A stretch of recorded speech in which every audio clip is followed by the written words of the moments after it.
Otep à tous, bienvenue sur la chaîne des panafricanistes par essence, par conviction et par excellence. Celle des citoyens kémites par nécessité et obligation de combat. Nous sommes une chaîne qui n'est guidée que par nos ancêtres et rien que par les ancêtres qui appartiennent à l'égrégore du monde noir. Par conséquent, nous ne croyons en aucun Dieu venu de l'étranger. Toutefois, cette vidéo n'est aucunement destinée à inciter à la haine ou à la violence, car nous menons un combat qui est d'abord et avant tout spirituel, intellectuel et démocratique. Ensuite, il est politique, géopolitique et géostratégique, contre l'impérialisme, le colonialisme, le néocolonialisme et l'endocolona, qui sont tous qualifiés de crimes contre l'humanité. Nous menons ce combat sur la base du principe fondamental que nous avons hérité de nos ancêtres kémites, qui est celui de la Mahat, c'est-à-dire solidarité, vérité et justice. Vous êtes donc en droit de connaître la vérité et nous avons l'obligation de vous dire la vérité, rien que la vérité, afin que justice soit rendue au continent africain. Et ça, c'est notre modeste contribution dans cette noble lutte en faveur de la souveraineté, la dignité, la solidarité et l'unité africaine. C'est exactement ça que nous appelons le panafricanisme. Bien-aimés frères et sœurs, je veux conseiller surtout à nos enfants une chose. Mais avant de vous parler de ça, je veux vous donner un certain nombre de faits qui m'amènent à conclure sur ce conseil aux générations qui nous suivent. Même à ceux de ma génération. Vous savez, nous allons là vers le déclin de l'Amérique, le déclin de l'Occident. Regardez ce qui s'est passé avec la Chine. La Chine, depuis une vingtaine d'années, elle investit beaucoup en Afrique, dans les infrastructures, dans les emprunts. Beaucoup de pays vont maintenant emprunter, ou préfèrent emprunter auprès de la Chine qu'auprès du FMI, parce que la Chine ne fait pas des prêts avec des conditionnalités comme le FMI qui vous dit n'investissez pas dans l'éducation, n'investissez pas dans la santé, et ils ont détruit complètement le système de santé et le système éducatif de nos pays. La Chine ne fait pas ça.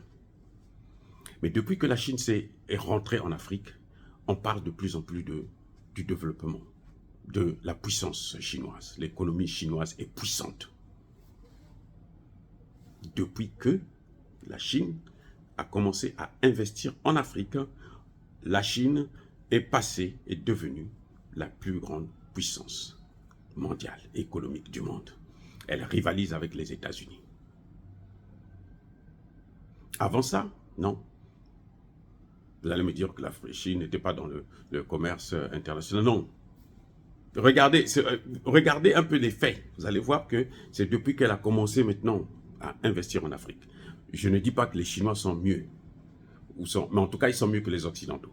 Les Chinois, le seul problème que nous avons avec eux, c'est que lorsqu'ils tombent sur des dirigeants peu sérieux, eh ben, ils font ce qu'ils veulent aussi. Les Chinois travaillent avec des gens qui veulent travailler. Si vous ne voulez pas travailler, les Chinois vont vous baiser la gueule, ils vont vous piller comme il se doit et puis ils vont partir. Ils vont détruire vos forêts. Ça dit qu'ils sont sans pitié. C'est à vous d'être sérieux pour coordonner le travail des Chinois, pour observer et puis aussi prendre un peu de cette intelligence-là. Sinon, ben, ce n'est pas possible. Donc, vous voyez, il y a donc ce problème avec la Chine. La Russie a fait la guerre en Syrie. La Russie a fait la guerre en Libye, est allée arrêter la guerre, parce que c'est la Russie qui a sauvé le fils de Kadhafi. Et il y a même eu un affrontement entre les services de renseignement russes et ceux des Français, et 4 Français sont tombés. 3 ou 4 sont tombés ce jour-là. Mais jusque-là, personne ne parlait de la Russie. Regardez bien ce qui se passe. La Russie, depuis quand la Russie est devenue une puissance? Ce n'est pas la guerre en Ukraine. La guerre en Ukraine est venue affirmer la puissance militaire russe. Mais la force de la Russie, c'est quand elle est venue au Centrafrique. Depuis que la Russie est rentrée au Centrafrique, aider le Centrafrique à s'en sortir, on a commencé à dire, ça, c'est une puissance. La Russie est la première puissance. Les Américains, comme ils ont les médias, bon, c'est normal qu'ils puissent être toujours la première puissance dans leurs médias. Mais en fait, économiquement parlant, c'est la Chine, militairement parlant, c'est la Russie. De regarder encore un autre événement, depuis que l'Iran a commencé à s'intéresser à l'Afrique, commencé à rentrer, on voit maintenant que l'Iran est en train de monter. L'Iran a une autre image. L'Iran a une autre image. C'est un pays respectable maintenant. Au point où les Américains ont peur de l'attaquer. Israël a peur d'attaquer l'Iran. Israël avait l'habitude, ils viennent, ils bombardent les bases iraniennes et puis ils s'en vont. Mais maintenant, ils ont peur. Depuis que l'Iran est rentré en Afrique. Avec de bonnes intentions. Attention, je ne parle pas de mauvaises intentions, bonnes intentions. Maintenant, regardez le Qatar. Regardez l'Arabie Saoudite. Qu'est-ce qu'ils sont devenus? Ils sont en train de décliner. C'est pour ça qu'ils sont allés tenir, ils cherchent à tenir maintenant les BRICS. Parce qu'ils estiment que c'est par là qu'ils vont s'en sortir.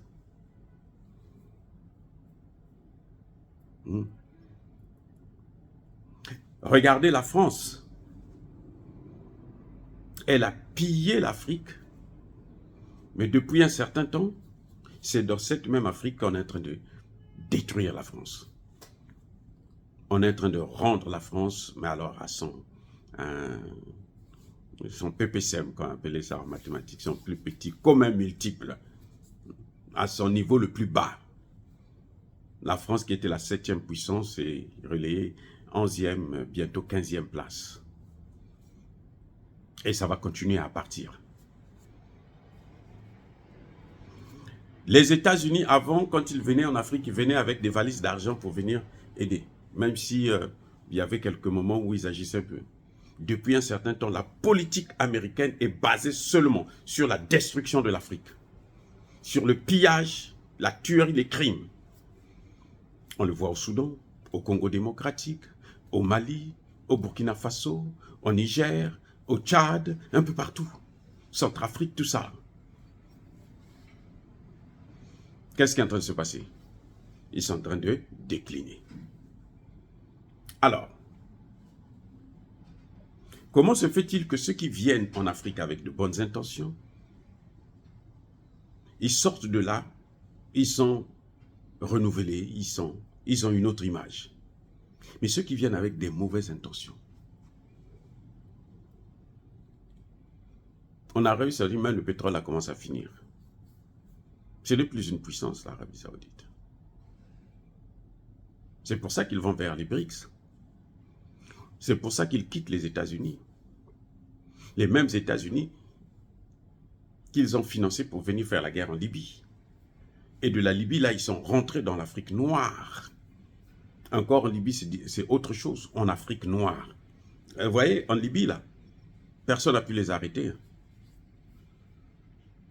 En Libye, personne n'a pu les arrêter. Le Maroc, l'Algérie, l'Égypte, la Tunisie, tous ces pays d'Afrique du Nord, là, qui pensent qu'ils sont supérieurs à l'homme noir. Ils n'ont pas pu faire quelque chose, sauver la Libye ou freiner la situation en Libye. Mais les mêmes, là, qui ont détruit la Libye, ils sont venus, avec plus d'hommes et de personnes et d'hommes, ils sont venus dans le Sahel, en Afrique noire maintenant. Qu'est-ce qui est en train de leur arriver? Ce n'est pas l'échec? Vous allez me dire que non, mais les Maliens ont acheté des armes, les Russes ont acheté des armes et tout, plutôt les Burkinabés, les Nigériens et tout. Bien-aimés frères et sœurs. Le Centrafrique, là. Il y a une dimension que vous ne voyez pas, que nous ne voyons pas. Mais elle est là, et pourtant. Et c'est la dimension supérieure à celle que vous êtes en train de voir. C'est la dimension spirituelle. Quand ils arrivent maintenant en Afrique noire, on a stoppé les Américains, les Français. Les Américains sont en train de partir maintenant en Côte d'Ivoire, au Nigeria, Togo, Bénin. Ces pays-là, les dirigeants là, sont en train de les accepter, non? Au fur et à mesure qu'ils sont en train de coopérer avec eux. Vous voyez que le terrorisme est en train de monter chez eux. Regardez le Togo. Regardez le Togo. Oui. Regardez la Côte d'Ivoire, l'instabilité qu'il y a, l'insécurité qu'il y a en Côte d'Ivoire. Regardez le Niger, le Nigeria plutôt. Et ça fait que commencer au Nigeria. Vous allez voir, ça va aller encore plus rapidement. Parce que là, il s'attaque à l'Afrique noire. Le berceau de l'humanité. L'Afrique est le berceau de l'humanité. C'est pas moi qui l'ai dit, c'est Cheikh Anta Diop, il l'a démontré. Devant tous les savants du monde entier, personne n'a pu lui démontrer le contraire. Et Théophile Benga était là avec lui, d'ailleurs. Il est encore vivant, vous pouvez l'interroger. Qu'est-ce que je veux dire par là? On ne s'attaque pas à sa mère, à son géniteur. On peut s'attaquer à la rigueur à son père, mais pas à sa mère. À sa mère, là, c'est pas bon du tout. Et c'est de là que va venir, de l'Afrique, que l'Amérique va se être à genoux, définitivement. Elle est en train de continuer à nous faire la guerre. On ne lui a rien fait. Encore si votre mère vous est sorcière, vous êtes prouvé, vous êtes capable de le démontrer, ainsi de suite, vous avez tous les éléments et tout. Ok? Vous pouvez vous attaquer à elle. Mais elle ne vous a rien fait, elle vous aime. Et vous venez, vous continuez, vous faites que la torturer. Une gifle par-ci, une gifle par-là, un coup de pied, coup de tête, et tout, machin, tout ça là. À sa propre mère là. La malchance que vous prenez là, elle est incroyable.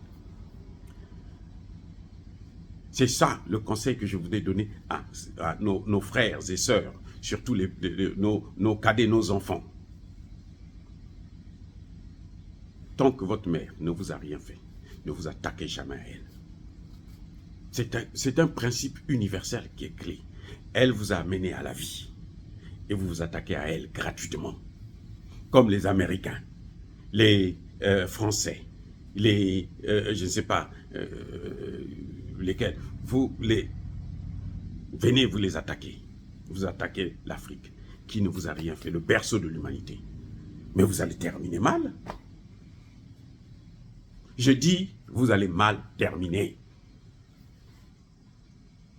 L'Amérique va faire la guerre.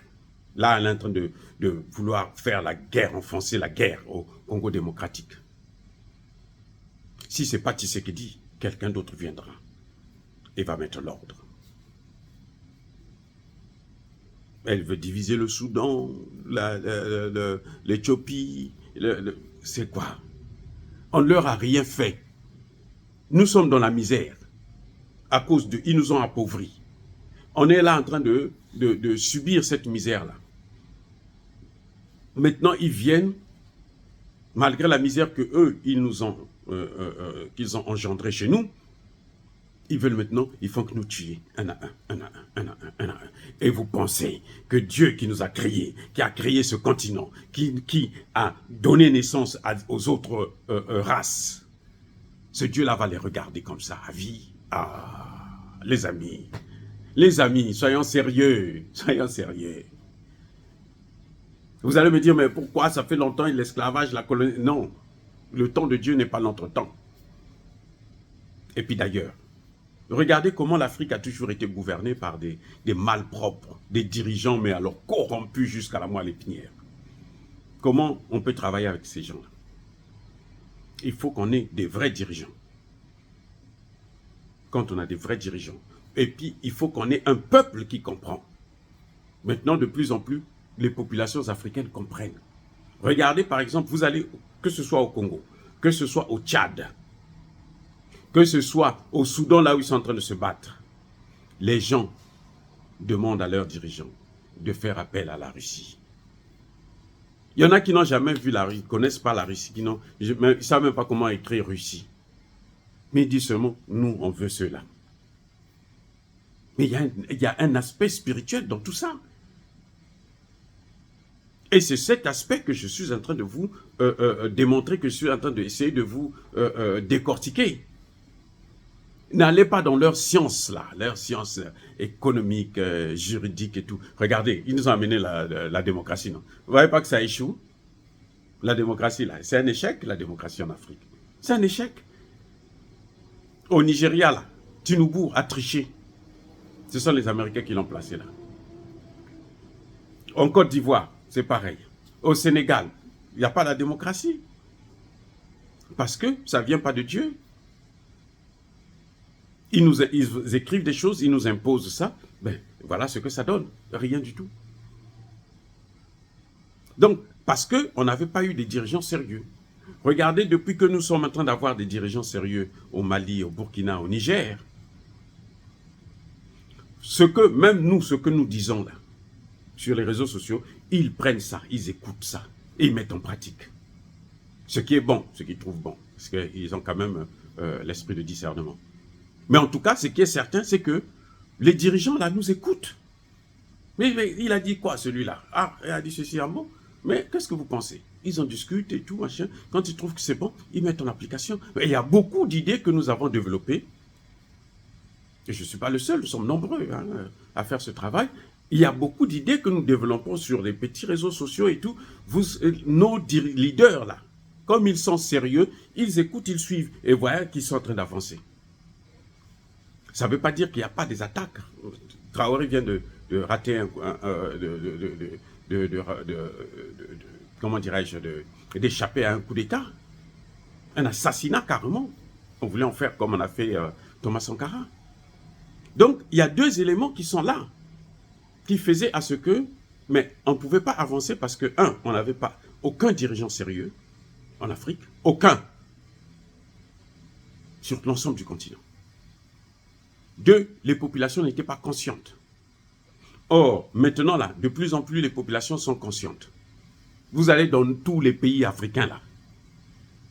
Vous allez au Congo, vous allez au Gabon. Olingi, là, il ne veut pas entendre parler de la Russie, comment dirais-je, de la sortie du CFA. Mais les populations sont conscientes. Les populations savent que notre avenir, c'est ça. Il faut sortir de là. Il faut chasser les Français. Olingi peut faire tout ce qu'il est en train de faire là, les jeux. On va vendre des biens de Bongo, on va ceci, tout ça là.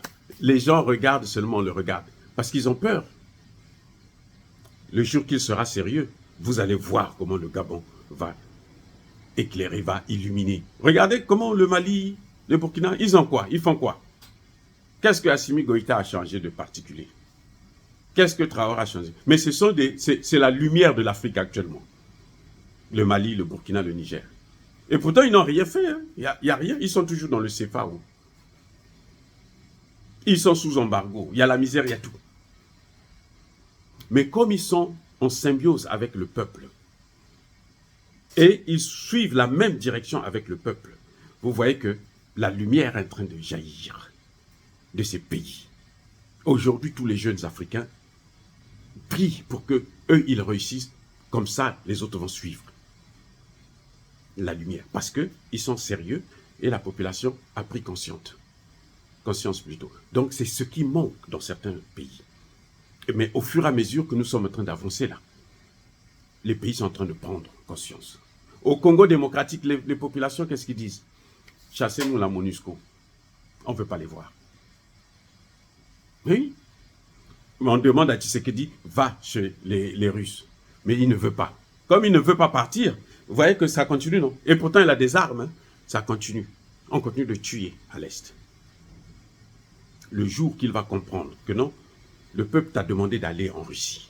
Vas-y, chasse-nous la MONUSCO. Fais-le. Vous allez voir que petit à petit, la guerre, ça ne va même pas faire encore un an. Oh, bien aimé frères et sœurs. Donc, le seul conseil, je reviens encore une fois de plus, on ne s'attaque pas à sa mère. On ne s'attaque pas à sa mère. L'Afrique étant le berceau de l'humanité, est attaquée par les États-Unis et l'OTAN, eh bien l'OTAN va disparaître. Ce n'est pas moi qui vais le faire, mais l'OTAN va disparaître parce qu'ils se sont attaqués à ceux qui l'ont créé. Oh, bien aimés frères et sœurs, soyez bénis, abondamment bénis par le Dieu de Kémit et par nos ancêtres angéliques. Mais que tous ceux qui persécutent le continent africain le pillent et le déstabilisent, qu'ils soient noirs, blancs, chinois, arabes, indiens, juifs, qui qu'ils soient punis, maudits, foudroyés, neutralisés, écrasés, effacés par le Dieu de Kémit et par nos ancêtres angélisés. Vive l'Afrique éternelle, j'ai dit et j'assume.